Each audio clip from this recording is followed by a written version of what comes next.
మాట్లాడుకుంటే గత కొద్ది రోజులుగా కంటిన్యూగా ఈ 4-5 రోజులు కంటిన్యూగా 2 పత్రికలు కూడా రాస్తున్న పరిస్థితి. ఒకప్పుడు ఇదే సిబిఎస్ఈ సిలబస్ అసలు ప్రైవేటు స్కూళ్ళల్లో లేదంటే కార్పొరేట్ స్కూళ్ళల్లో ఇది అవసరం అన్న ప్రస్తుత ప్రభుత్వం ఇప్పుడు దాన్ని ఏదో జగన్ వచ్చిన తర్వాత సిబిఎస్ఈ సిలబస్ పెట్టి తప్పు చేశారు అన్నట్టుగా రాయడం, దాన్ని ఎలా చూడాలి రాయడం? అంటే టైం వేస్ట్ అని వీళ్ళు కూడా ఫీల్ అవుతున్నారు.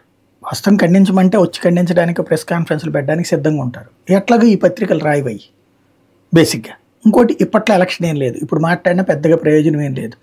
జనానికి అనుభవం తెలియాలి, అనుభవపూర్వకం. ఇప్పుడు ఒక రిక్షా అతను, ఒక ఆటో అతను తన బిడ్డల్ని తీసుకెళ్లి గవర్నమెంట్ స్కూళ్ళలో చేర్చడం కంటే కూడా ప్రైవేట్ స్కూల్లో ఎందుకు చేర్చేవాడు? సిబిఎస్ఈ సిలబస్ ఉందని, అవును. లేకపోతే అదేది ఐఐటి సిలబస్ అంట, ఎల్కేజీల దగ్గర నుంచి ఐఐటి కరిక్యులం ఆ స్టేజీలకి గ్రౌండ్ లెవెల్ నుంచి నేర్పుతున్నారన్న ఉద్దేశంతో తీసుకెళ్లి పెట్టారు. మా బిడ్డల భవిష్యత్తు మాలాగా ఆటో చదివించుకోలేరు, రిక్షా వెళ్ళకూడదు అన్న. అది జగన్మోహన్ రెడ్డి ఇచ్చిన ఆ అమ్మఒడి ఈ డబ్బులు కూడా రావడం ప్లస్ ఓ రూపాయి చేదోడు వాదుడుగా ఉంటది అన్నటువంటి ఉద్దేశంతో చేశారు. ఇప్పుడు అదే సిబిఎస్ఈ ప్రభుత్వ పాఠశాలల్లో ప్రవేశపెట్టాడు జగన్మోహన్. సరిగ్గా పాఠాలు చదవట్లేదు వాళ్ళు, అందుకని జగన్మోహన్ రెడ్డి నాశనం చేసేసాడు ఆ వ్యవస్థని. అసలు